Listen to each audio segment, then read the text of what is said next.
Good morning everybody. कैसे हैं आप लोग? कैसा रहा गणतंत्र दिवस? भारत का 73वां गणतंत्र दिवस कैसा मनाए आप लोग? चलिए ठीक ठाक है। जलेबी भी खा लिए होंगे। अब जलेबी खा के कुछ एनर्जी मिला होगा। चलिए कुछ हम लोग आगे बढ़ते हैं। तो हम लोग पीछे क्लास में देख रहे थे प्रतिक्रिया की दर, रेट ऑफ रिएक्शन का जो यूनिट था उस यूनिट के बारे में देख रहे थे। यूनिट अब हम लोग देख लिए हैं। अब इससे आगे बढ़ते हैं हम लोग कि हम लोग उसके आगे और क्या हो सकता है, उसमें क्या क्या चीज टॉपिक और तो उसमें जो मेन टॉपिक है और भी तो उसी प्रकार से हम लोग आगे एक एक करके देखते जाते हैं। तो उसमें से एक मेन टॉपिक यहाँ पर आ रहा है कि प्रतिक्रिया के दर को प्रभावित करने वाले कारक। तो हेडिंग देते हैं हम लोग,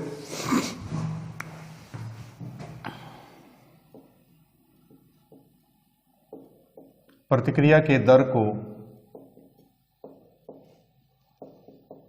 प्रभावित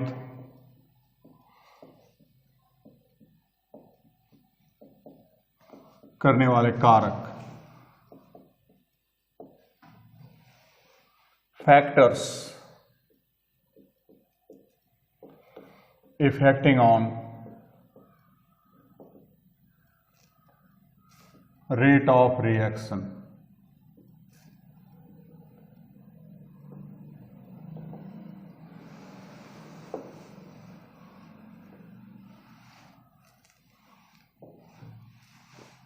ठीक है कि प्रतिक्रिया की दर को कौन कौन सा कारक प्रभावित करता है, मतलब क्या क्या चेंजिंग करेंगे जो रेट ऑफ रिएक्शन चेंजिंग होगा, इसकी जानकारी हमको यहाँ पर देखना है कि यहाँ पर कैसे कैसे प्रभावित होता है, कैसे कैसे प्रभावित करता है, उसकी जानकारी यहाँ पर हम लोग दे रहे हैं। तो एक एक करके सबको देखते जाते हैं। तो नीचे किसी रासायनिक प्रतिक्रिया का दर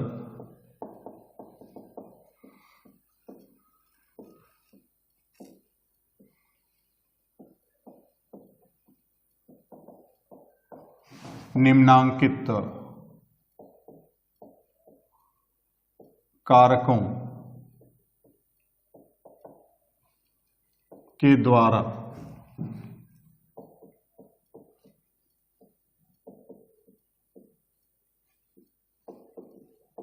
प्रभावित होता है। कौन कौन सा कारक है? तो पहला नंबर, प्रतिकारक का मोलर सांद्रण। मोलर सांद्रण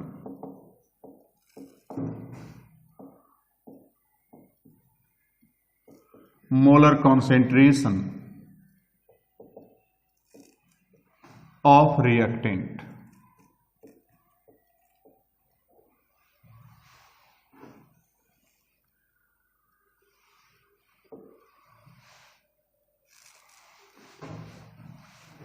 तो किसी रासायनिक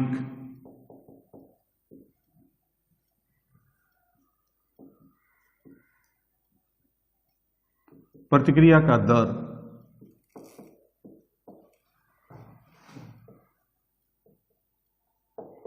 उसके प्रतिकारक के मोलर सांद्रण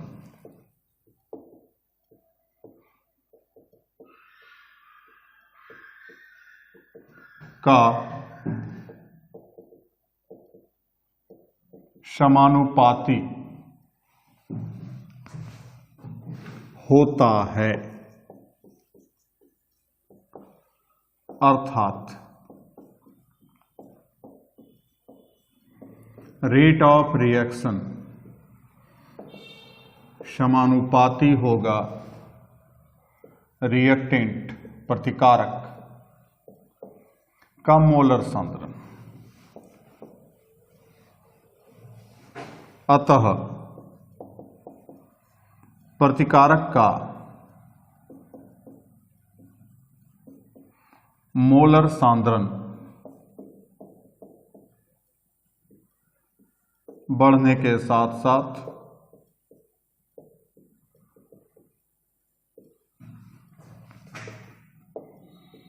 प्रतिक्रिया का दर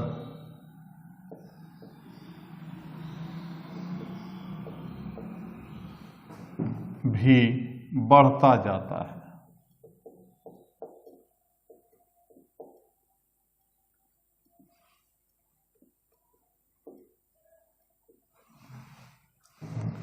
ठीक है,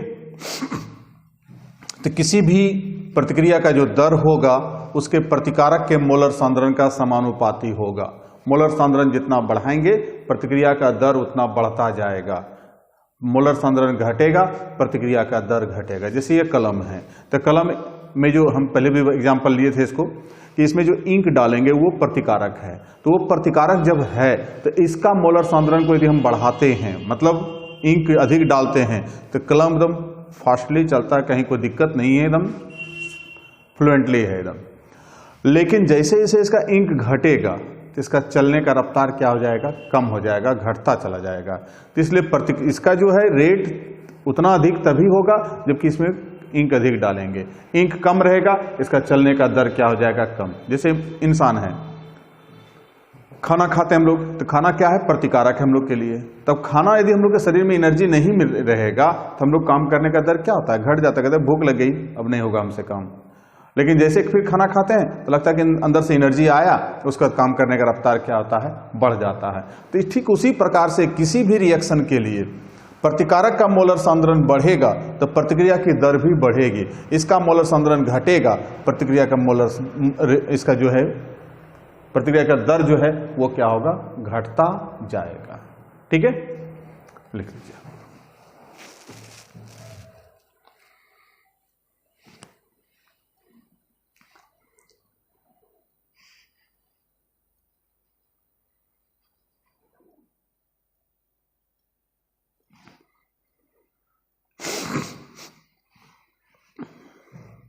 लिख लिया।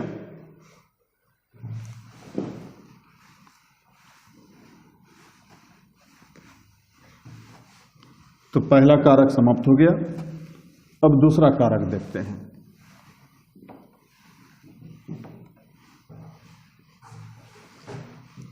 Number 2,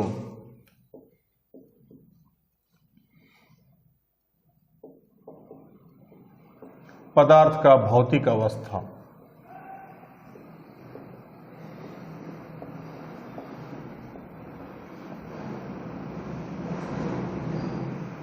physical state of substance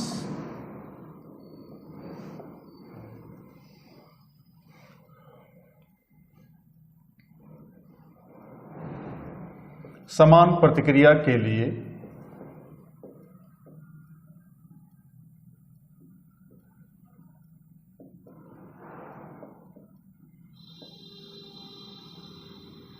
प्रतिकारक का भौतिक अवस्था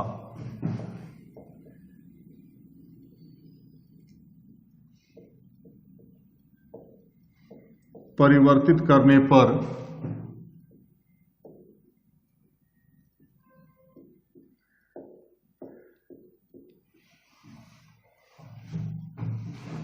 प्रतिक्रिया का दर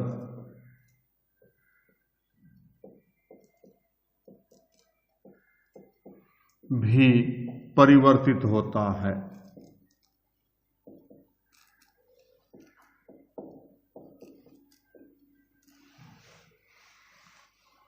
एग्जाम्पल के लिए देखते हैं।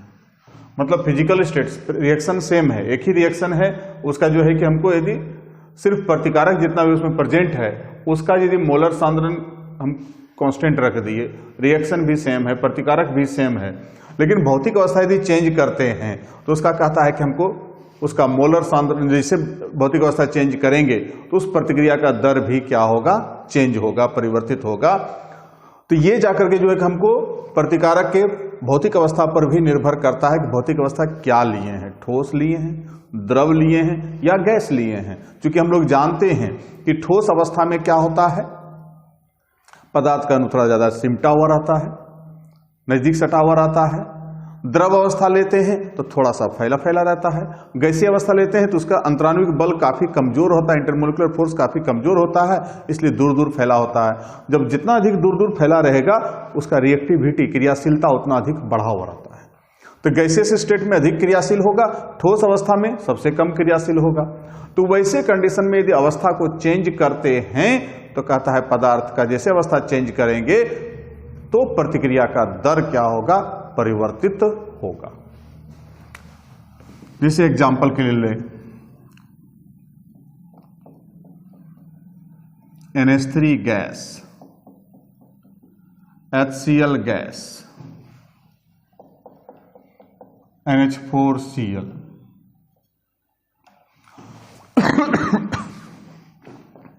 NH3 gas, HCl liquid, NH4Cl gas, NH3 liquid, HCl ये भी लिक्विड है। अब यहां पर NH4Cl गैस ही बन रहा है, तो हमको उधर से क्या बन रहा है उससे मतलब नहीं। हमको यहां पर देखिए तीनों में, यहां दोनों गैस है, यहां एक गैस एक लिक्विड है, यहां दोनों लिक्विड है। तो कहता है कि यहां पर रेट इक्वल टू यदि R1 है और यहां पर रेट इक्वल टू यदि R2 है और यहां पर रेट इक्वल टू यदि R3 हो तो कहता है R1, R2 और R3 ये तीनों आपस में कभी बराबर नहीं होगा। इस स्टेटमेंट के अनुसार कि जैसे भौतिक अवस्था परिवर्तित किए प्रतिक्रिया का दर क्या हो रहा है, परिवर्तित हो रहा है, अर्थात यहां रेट अलग है, यहां रेट अलग है, यहां रेट अलग है, रिएक्शन तो सेम है। पदार्थ सब देखिए, अमोनिया यहां भी है, HCl यहां, अमोनिया HCl, अमोनिया HCl, लेकिन यहां अमोनिया गैस है, यहां HCl गैस, अमोनिया यहां गैस, यहां HCl लिक्विड है, द्रव है, L मतलब लिक्विड, और यहां पर अमोनिया लिक्विड है और HCl भी लिक्विड है। तो भौतिक अवस्था जैसे परिवर्तित किए, एक ठो के चेंज करें, दोनों का चेंज करें, तीनों का चेंज करें, जितना भी पदार्थ है सबका यदि चेंज करते हैं तो रिएक्शन का रेट ऑटोमेटिकली वो क्या हो जाएगा, चेंज हो जाएगा। गैसियस स्टेट जब रहेगा तो वहां पर रेट ज्यादा रहेगा, सॉलिड स्टेट या लिक्विड स्टेट रहेगा तो उसमें रेट क्या होगा, कम होगा। तो ये देख लीजिए, ठीक है, आप लोग लिखे।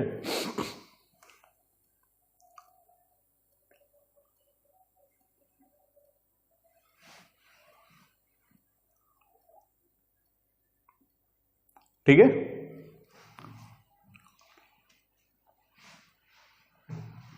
मिटा दो, चलिए।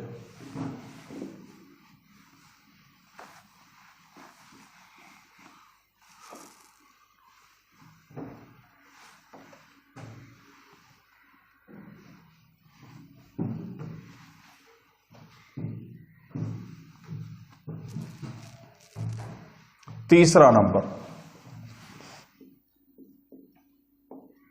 पदार्थ का प्रकृति।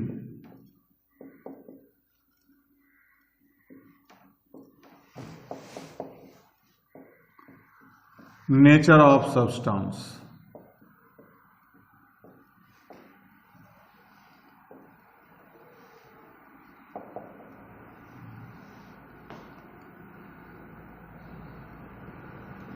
समान प्रतिक्रिया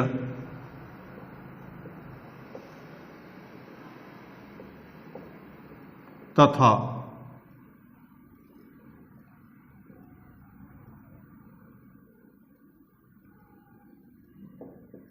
पदार्थ का समान भौतिक अवस्था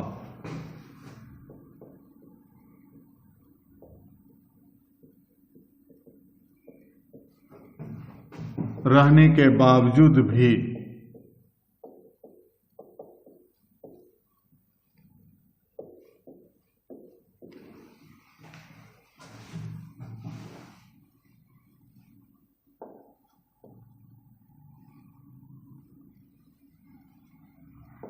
पदार्थ का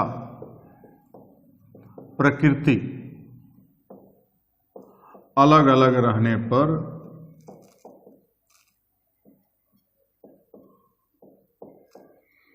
प्रतिक्रिया का दर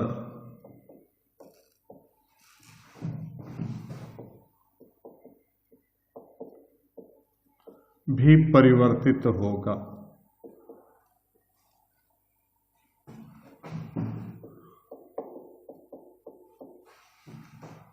यदि पदार्थ का नेचर अलग अलग है, पदार्थ का संरचना अलग अलग है, पदार्थ का स्ट्रक्चर अलग अलग है, भौतिक अवस्था सेम है, रिएक्शन भी सेम है, एक ही पदार्थ है, एक ही रिएक्शन है, लेकिन उसके यदि स्ट्रक्चर में चेंजिंग यदि आ जाता है तो वैसे कंडीशन में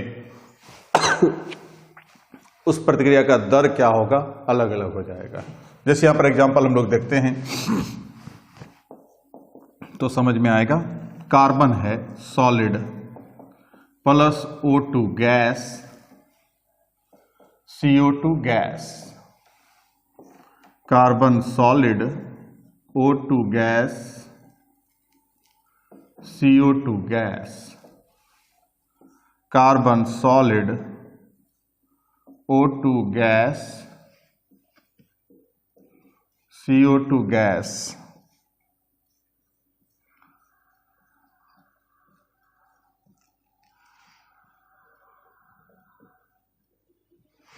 अब यहां पर देखिए अभी तक में कोई अंतर दिखाई पड़ रहा है, रिएक्शन सेम है, भौतिक अवस्था भी सेम है, कार्बन यहां सब तो सॉलिड है, ऑक्सीजन यहां पर गैस है, CO2 गैस है, तो भौतिक अवस्था सेम है, रिएक्शन भी सेम है, लेकिन इसका नेचर चेंज कैसे करेंगे? तो जैसे यहां पर वुड लिए लकड़ी, यहां कोयला लिए कोल, यहां कार्बन जो है ग्रेफाइट है,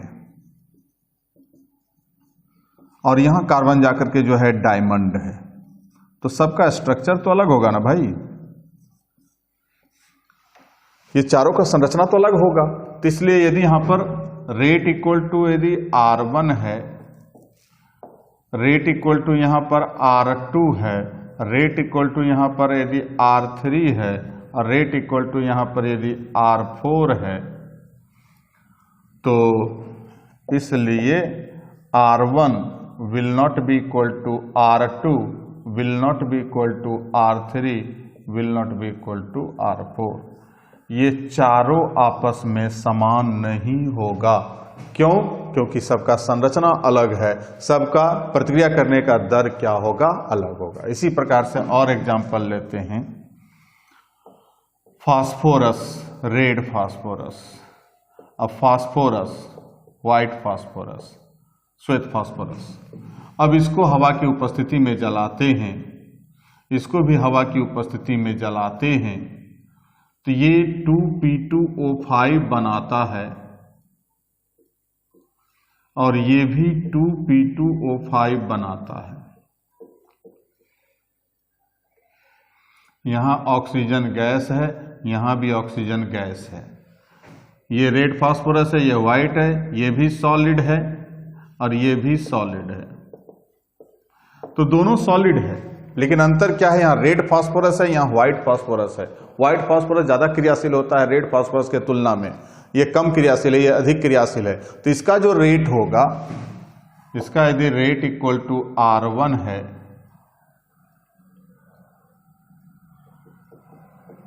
और इसका रेट इक्वल टू यदि R2 है, तो कहता है R1 और R2 दोनों आपस में समान नहीं होगा, दोनों का जलने का दर जो होगा वो अलग अलग होगा, ये तेज गति से जलेगा, ये धीमी गति से जलेगा। तो इस प्रकार से हम लोग देखते हैं कि इसका स्ट्रक्चर में यदि भिन्नता पाया जा रहा है, सेम फिजिकल स्टेट रहने के बावजूद भी भौतिक अवस्था समान है, यहाँ सॉलिड है, यहाँ भी सॉलिड है, वहाँ गैस है, वहाँ गैस है, रिएक्शन भी सेम है, लेकिन उसका नेचर, उसका स्ट्रक्चर यदि डिफरेंट है, तो वैसे कंडीशन में वहां पर जाकर के उसका रेट भी क्या होगा, डिफरेंट होगा। तो इस प्रकार से हम लोग पाते हैं कि प्रतिक्रिया का दर जो है हमको चेंजिंग होता है। इसको लिख लीजिए,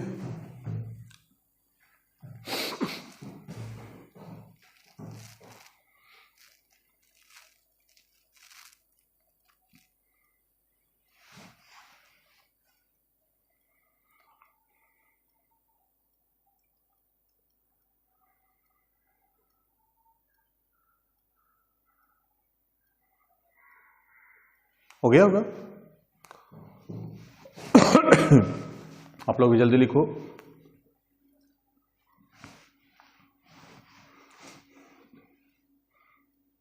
हो गया, चलिए। तभी तक 3 कारक देखे हैं और 3 ठो देखना है।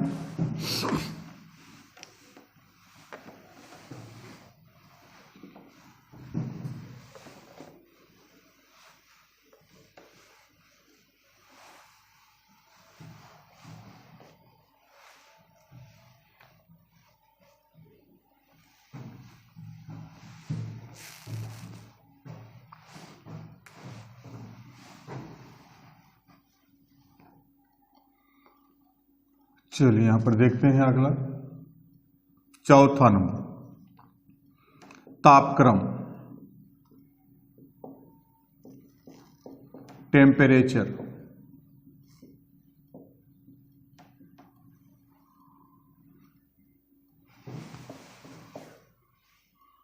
किसी रासायनिक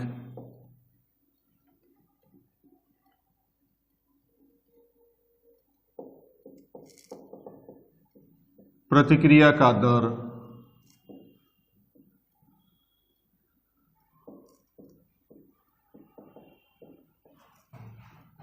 तापक्रम का समानुपाती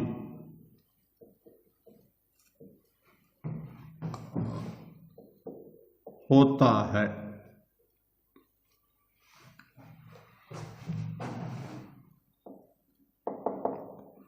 रेट ऑफ रिएक्शन समानुपाती होगा टेम्परेचर का।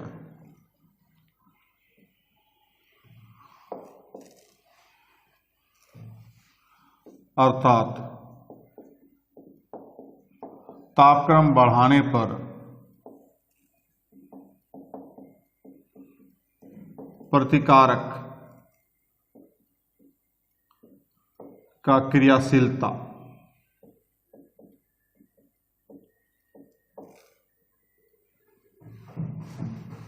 बढ़ता जाता है। अतः जिससे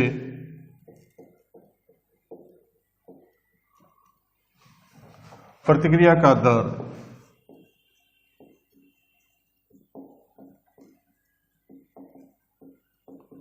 भी बढ़ता जाता है।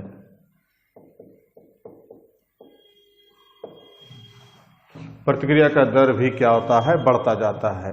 मतलब टेम्परेचर जैसे बढ़ेगा, किसी भी मॉलिक्यूल का जो रिएक्टेंट का जो मॉलिक्यूल है उसका एक्टिविटी बढ़ना चालू हो जाता है। जब बहुत तेज गति से इधर उधर घूमना फिरना चालू कर देता है, टेम्परेचर जैसे बढ़ेगा उसका काइनेटिक एनर्जी बढ़ेगा, गतिज ऊर्जा, और गतिज ऊर्जा जब बढ़ेगा तो वो ज़्यादा एक्टिव हो जाएगा, ज़्यादा क्रियाशील हो जाएगा, और क्रियाशील जब ज़्यादा होगा तो इसका मतलब है कि प्रतिक्रिया का दर भी क्या होगा, बढ़ेगा।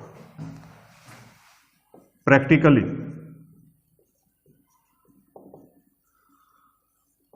ऐसा देखा गया है कि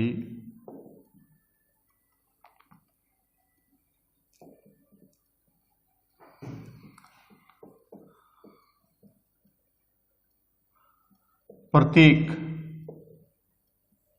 10 डिग्री सेंटीग्रेड या 10 केल्विन तापक्रम बढ़ाने पर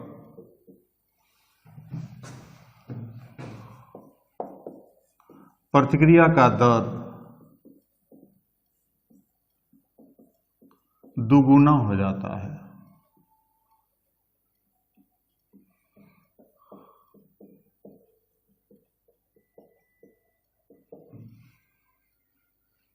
एग्जाम्पल में देखें,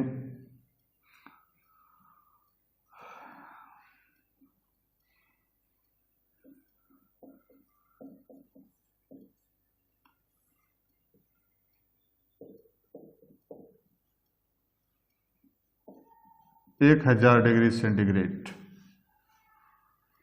अब यहां पर रेट R1 है, N2 plus O2 1010 degree centigrade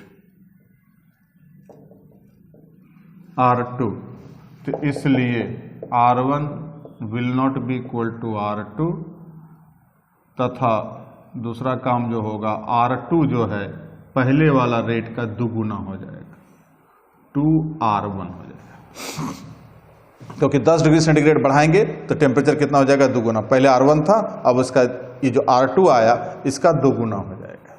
तो ये कहता है टेम्परेचर जैसे बढ़ाएंगे रिएक्शन का रेट क्या हो जाएगा, हमको यहां पर बढ़ता चला जाएगा। ठीक है,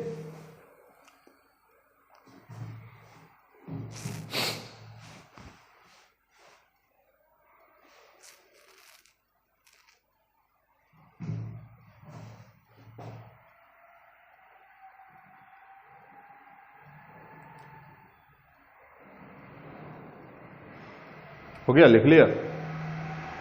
अरे थोड़ा तेज लिख ना बाबू, ना धीमा लिखेगा तो कैसे काम चलेगा। हो गया?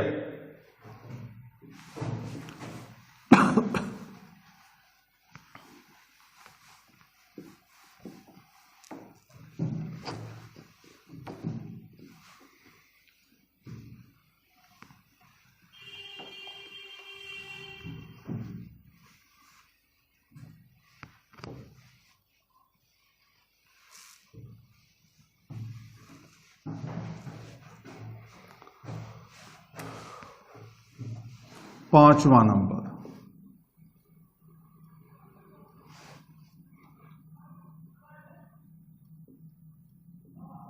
सूर्य का प्रकाश,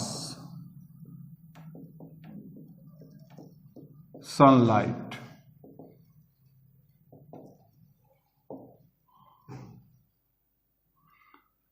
किसी रासायनिक प्रतिक्रिया का दर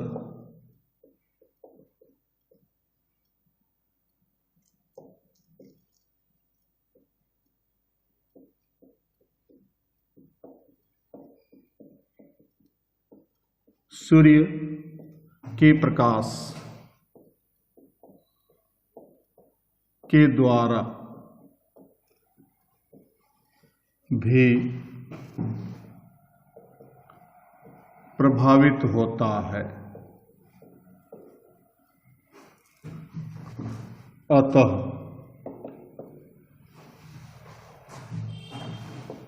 सूर्य के प्रकाश के कारण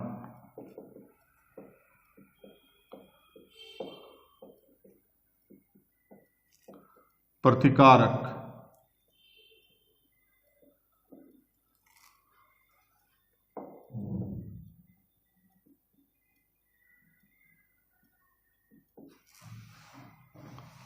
का सक्रियण ऊर्जा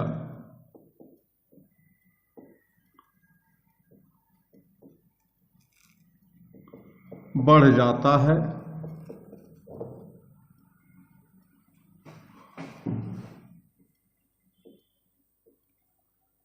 जिससे प्रतिकारक की क्रियाशीलता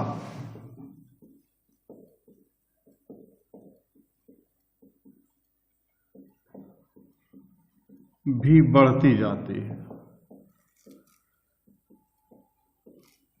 तथा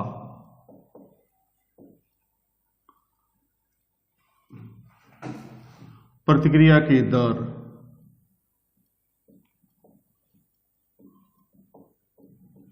बढ़ जाती है।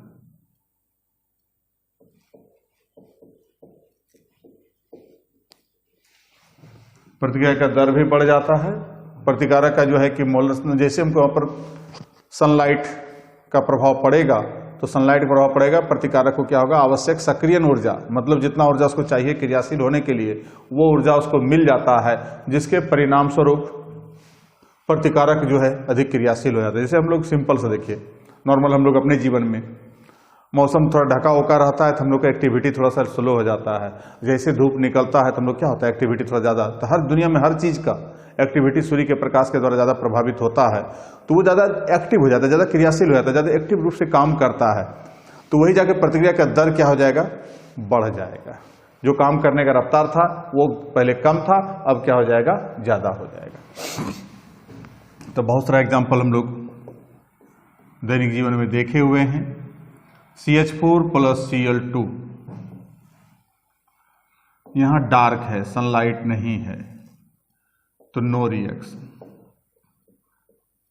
रिएक्शन नहीं करता है, अर्थात यहाँ पर रेट R1 है तो 0 है। अब इसी CH4 को Cl2 के साथ रिएक्शन कराते हैं। डिफ्यूज्ड सनलाइट, सूर्य का मंद प्रकाश,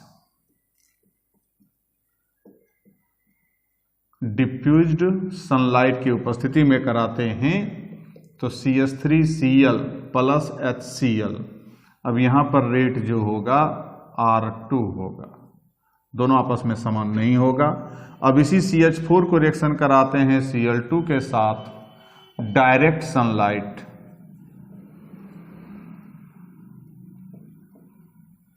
सूर्य का सीधा प्रकाश में लेकर चल जाते हैं। अब यहाँ पर रेट इक्वल टू R3 है, अर्थात C प्लस 4HCl। ये एक्सप्लोसिव रिएक्शन है, विस्फोटक, बहुत तेज गति से रिएक्शन करता है। तो इसलिए R1 will not be equal to R2 will not be equal to R3। तीनों आपस में समान नहीं होगा, क्योंकि सूर्य का प्रकाश का तीव्रता यहाँ पर अलग अलग है। यहाँ 0 है, यहाँ पर हल्का धीमा है, मंद प्रकाश है, यहाँ तीव्र प्रकाश है, जिसके उपस्थिति मात्र से इसका रिएक्शन का रफ्तार काफ़ी तेज हो गया और ये थोड़ा धीमा रहा, ये सबसे कम रहा। क्लियर? तो इस प्रकार से हम लोग देखते हैं कि सूर्य के प्रकाश के द्वारा प्रतिक्रिया का दर प्रभावित होता है। और एग्जांपल देते हैं।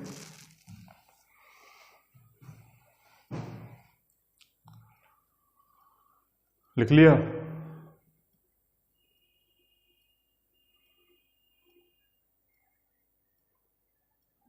जल्दी करिए, जल्दी करिए। ठीक,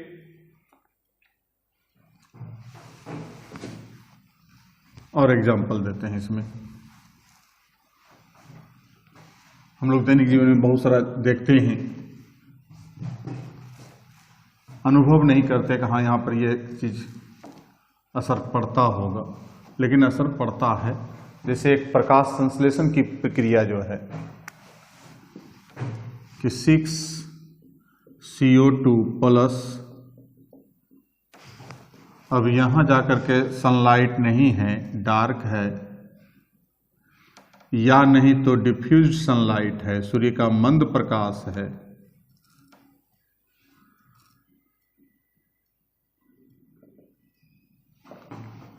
तो यहां पर C6H12O6 प्लस 6O2, रेट इसका जो होगा R1। अब यही 6CO2 प्लस 6H2O, अब यहाँ पर सनलाइट लेते हैं डायरेक्ट, बड़ा तीव्र प्रकाश है। अब यहाँ पर C6H12O6 6O2 बनता है और इसका रेट कहता है कि R2 है, तो कहता है R1 और R2 कभी बराबर नहीं होगा। बादल लगा देता है तो वहाँ पर धीमा होगा प्रकाश संश्लेषण, और धूप उगता है तो प्रकाश संश्लेषण की क्रिया क्या होती है, तेज हो जाती है। इसी प्रकार से जैसे ईथर का नाम सुने हैं, C2H5O, ये हवा की उपस्थिति में यदि डार्क है तो नो रिएक्शन। ईथर का तो नाम सुना हुआ है, इसलिए कि बेहोश जो करते हैं किसी भी पेशेंट को डॉक्टर के यहाँ ऑपरेशन के दौरान, यही ईथर है। अब यहाँ पर C2H5O प्लस O2 सनलाइट की उपस्थिति में रिएक्शन कराते हैं तो C2H5O होल 2O, तो ये बना डाइथाइल ईथर पर ऑक्साइड, जो पॉइजनस है, जहरीली है। और यदि धूप में बैठा के यदि किसी पेशेंट को ऑपरेशन किया जाए, धूप में रख करके, तो पेशेंट परमानेंट मर जाएगा, परमानेंटली बेहोश हो जाएगा, अर्थात ऊपर चला जाएगा। कारण ये पॉइजनस गैस बनने के कारण। अब यहाँ पर रेट R1 है और यहाँ पर रेट इक्वल टू R2 है, तो कहता है R1 और R2 ये दोनों आपस में बराबर नहीं होगा। तो ये सारा एग्जाम्पल है सनलाइट का। कि सनलाइट की उपस्थिति मात्र से प्रतिक्रिया का दर प्रभावित होता है। तो यहां अंधकार था और यहां जाकर के हमको अधिक तेज था, तो यहां पर रिएक्शन का रेट प्रभावित हुआ।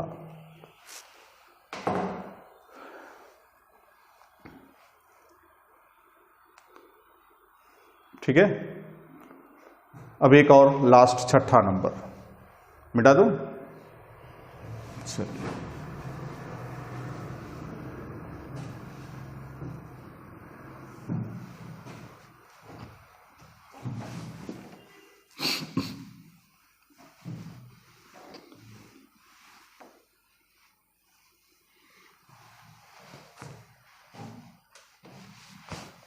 नंबर 6, उत्प्रेरक कैटलिस्ट। वैसे रासायनिक पदार्थ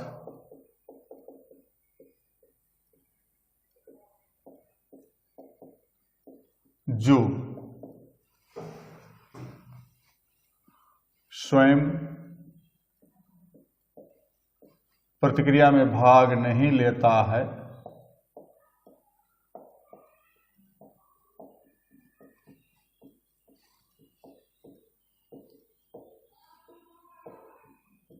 परंतु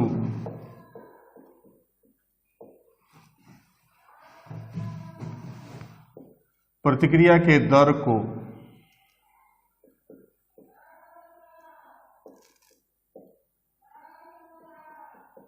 प्रभावित करता है,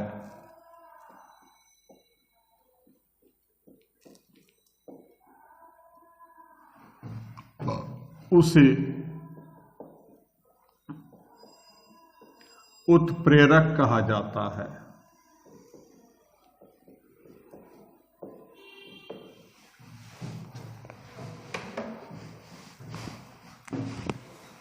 उसे उत्प्रेरक कहा जाता है, अर्थात हम पाते हैं कि किसी रासायनिक प्रतिक्रिया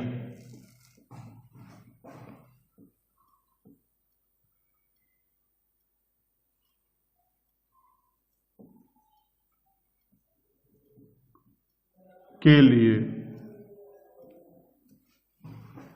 उत्प्रेरक को लाने पर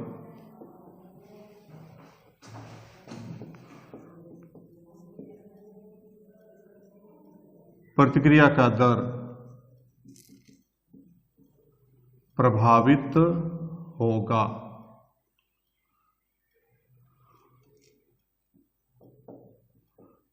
मतलब बढ़ेगा या घटेगा, दोनों में से कुछ भी होगा, जो बाद में चर्चा करेंगे हम लोग जब एक चैप्टर पढ़ेंगे सरफेस केमिस्ट्री, तो वहां पर उत्प्रेरक के बारे में डिटेल से देखेंगे। तो वहां पर इसको उत्प्रेरक को दो भाग में बांटेंगे, एक धन उत्प्रेरक, दूसरा ऋण उत्प्रेरक। धन उत्प्रेरक क्या करता है, प्रतिक्रिया के दर को बढ़ाता है, और ऋण उत्प्रेरक क्या करता है, प्रतिक्रिया के दर को घटा देता है। तो इसलिए यहाँ पर दोनों में से कुछ भी हो सकता है। उत्प्रेरक कुछ पदार्थ को हम लाए और लाने के बाद उस पदार्थ के लाने मात्र से अपने खुद प्रतिक्रिया में भाग नहीं लेता है। जैसे आपके घर में आपके गार्जियन सब हैं, पापा जी आपके, वो आपके लिए क्या है, कैटलिस्ट। वो आपके बदले में पढ़ नहीं देते हैं, लेकिन उनके उपस्थिति मात्र से यदि घर में वो बैठे रह गए तो उनका जो है कि आपका पढ़ने का रफ्तार क्या हो जाएगा, चेंज हो जाएगा। आप तेज गति से बढ़िया से काम करेंगे। यदि गार्जियन घर में नहीं है तो आपका रफ्तार क्या होता है, धीमा हो जाता है।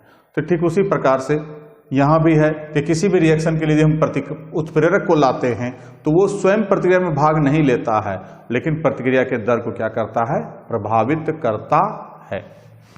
जैसे यहाँ पर एग्जाम्पल देखते हैं,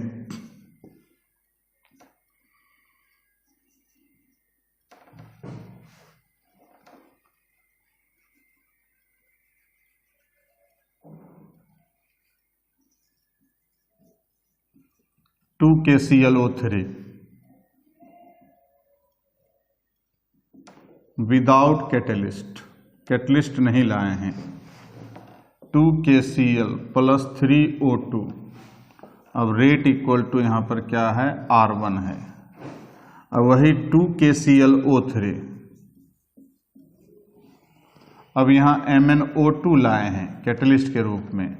अब रेट यहाँ पर R2 है, रिएक्शन वही है लेकिन पदार्थ यहाँ पर एक्स्ट्रा लाए MnO2, यहाँ कोई कैटलिस्ट नहीं है और यहाँ कैटलिस्ट है, तो इसलिए R1 R2 के बराबर नहीं होगा, R2 ज़्यादा होगा। चूंकि MnO2 धन उत्प्रेरक है तो ये क्या होगा, R1 छोटा होगा और R2 बड़ा होगा। तो इस प्रकार से हम लोग देखते हैं कि उत्प्रेरक के कारण, और भी बहुत सारा एग्जांपल है, उत्प्रेरक का पूरा चैप्टर में ही हमको देखना है, सरफेस केमिस्ट्री में वहाँ पर ढेर सारा देखेंगे। तो वहाँ पर जाकर के क्या होगा कि वहाँ पर उत्प्रेरक जितना भी होगा वो प्रतिक्रिया के दर को प्रभावित करते हुए दिखलाई पड़ेगा, या तो रेट को बढ़ाएगा या तो रेट को घटाएगा। तो उसकी जानकारी हम लोग आगे देखेंगे, लेकिन तत्कालिक यहाँ पर एक एग्जाम्पल देखें कि MnO2 लाने मात्र से प्रतिक्रिया का रफ्तार क्या हो गया, चेंज हो गया। इसी प्रकार और भी बहुत सारा रिएक्शन है जिसमें देखा जाएगा कि उत्प्रेरक जो है आगे इसी चैप्टर में और भी चर्चा होगी कि उत्प्रेरक के लाने के बाद प्रतिक्रिया का रफ्तार क्या होता है, चेंज होता है। अब ये करता क्या है, तो उसका जाकर के जो है कि ये भी वही करता है, उत्प्रेरक को जैसे लाएंगे तो उसको एक्टिवेट कर देगा, जगा देगा, क्रियाशील बना देगा, तो वो उसके उपस्थिति मात्र से रिएक्शन का रफ्तार चेंज होने लगता है। तो ये था प्रतिक्रिया के दर को प्रभावित करने वाले कारक। तो आज की कहानी यहीं तक समाप्त हो रही है, अगले दिन फिर मिलते हैं, तब तक के लिए धन्यवाद।